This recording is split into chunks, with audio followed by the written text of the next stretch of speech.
की जाणून बुजून राष्ट्रवादी हा पक्ष जाणून बुजून तुतारी चालवत आहे।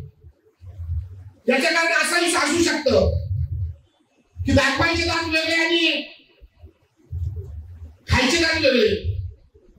मला वाटतं कालच जितके राष्ट्रवादीचे सगळे नेते होते सगळ्यांचे फोटो सगळ्यांचे व्हिडिओ माझ्याकडे आलेले आहेत आणि प्रत्येक जण हा तुतारीचा बापू साहेब चालून बुजून काम करतात। आणि मला असं वाटतं ते दादा किंवा काका की आपण याची सगळी माहिती बीजेपीचे सागर भाऊ असेल, शिंदे साहेब असेल, गणेशराव शिंदे असेल, सानप साहेब असेल, सागर असेल, यांनी मला वाटतं ही ताईला ही गोष्ट कळवावी। कारण जर भुजबळांना मंत्रिपद घ्यायचं असेल तर ते महायुतीमधून मंत्रिपद घ्यायचं आणि काम करायचं असेल तर ते तुतारीचं काम करायचं।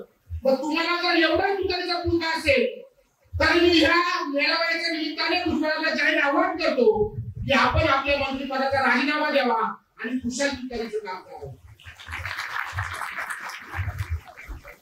आणि जर बीजेपी घोषकपणाने दाखवत असेल, आदरणीय भारतीताई पवार सुद्धा जर असं दाखवत असेल तर मला वाटतं हे चुकीचं आहे।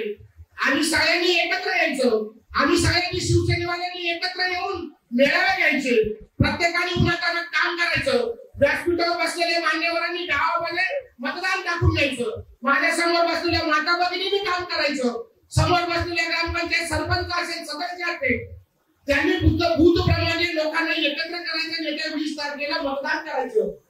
आणि जर हे सगळं होत असताना तुम्हाला जर मंत्रिपद लागत असेल आणि तुम्ही जर वरतून सूचना करत असाल तर काम जर तुतारीचं करायचं असेल तर मला असं वाटतं की हा आपल्या बरोबर असलेल्या शिवसेना पक्षाबरोबर असलेला हा घात आहे हे मला एकतरी सांगतो।